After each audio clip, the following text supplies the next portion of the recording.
Hello YouTube stackers, this is ST with Silver Stacking 101, where we always believe in staying stacked and packed. Stacked with silver, gold, food, ammo, and packed with the means necessary to defend our stack. I want to take a few moments and talk about what if FOMO investing. Actually, it's not investing. It's speculation. It's straight up gambling where the odds are against the investor. One is better off going to Vegas and putting their money in a slot machine rather than doing what I'm about to describe. Quite often, fraudsters go out and look for people to invest in their investments, which are scams, straight up scams. And they promise unreal returns to entice people to put their money into it.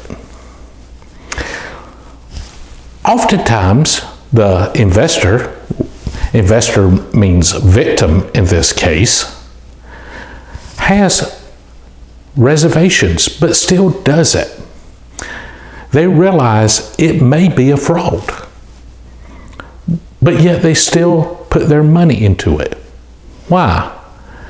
Because the feeling of what if it's true, the fear of missing out is so overwhelming, it compels one to defy their common sense and put their money into something they know from the start may be a scam.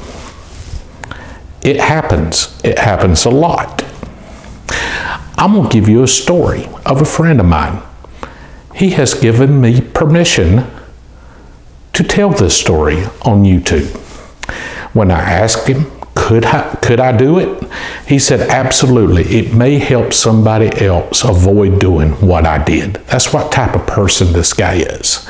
He's a very level-headed, responsible guy, just a solid human being. I have been friends with him since we were 4 years old. That's 45 years I've been friends with this guy. Several years ago, he was approached about putting money into, and they called it a debenture, and it wasn't a debenture. Even the way they described it was not a debenture.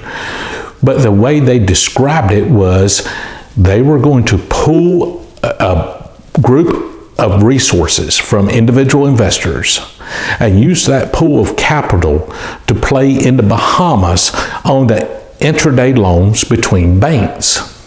The guy that presented the proposal promised in 3 months 20 times the investment. What does that? Nothing. People gave him the money, including my friend. He had a big pool of capital. 3 months go by. He comes up. It's great. It worked out. The money's in a bank in the Bahamas. We are waiting for the bank to clear it from being drug money and to ensure it's not drug money, and then we can repatriate the money and distribute it. Everybody was happy. Time goes by. The group of investors, one of them being a licensed attorney, started getting nervous again. So eventually, a couple of the investors to represent the pool as a whole goes down to the Bahamas and meets with the banker at the bank. I'm not going to call the name of the bank because the bank was not involved. The banker was, but the bank itself was not involved. The banker assured them the money was in the Bahamas and it would be repatriated to the United States in short order. They come back, they're happy. More time goes by. No money. Federal authorities get involved. They end up arresting the fraudster here in the United States, end up indicting the banker who came back and faced charges. It turns out the fraudster took that pool of capital and was day trading with it. The operative theory was he eventually intended to return the principal with a sum interest to the investors. If they got 10% in 3 months, who's really going to argue? You got your money back in 10%. The problem is, day trading is extremely dangerous. He didn't know what he was doing. Even if he knew what he was doing, he could have lost it all. He lost all the money and ended up having to go to federal prison. So all the investors were just out of luck, including my buddy. Now, my buddy's a level-headed guy, very responsible individual. I asked, why did you do it? He said, well, I knew it was most likely a fraud. And this is many years ago. I said, well, why did you do it? He said, what if? What if it wasn't? I didn't want to miss out on this opportunity if it was legitimate. Fraudsters depend on that mindset. It is paramount to them being able to operate successfully. That's why fraudsters promise enormous returns. Over the years since this incident, I have had clients come to me that have had the same type thing happen. Not the exact same thing, but the same type thing happen.